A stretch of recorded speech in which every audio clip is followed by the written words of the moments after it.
What you making today, love? We're doing country style ribs today.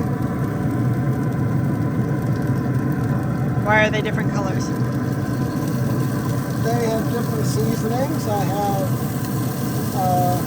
applewood. This one's lemon pepper. This one's a honey barbecue. And I have a lemon and garlic left.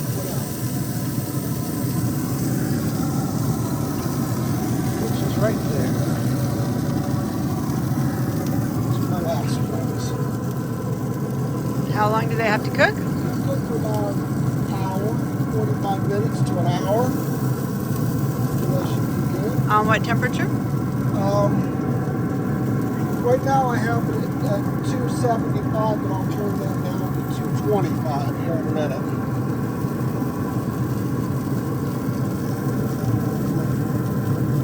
Lower temperature. You can cook them low and slow.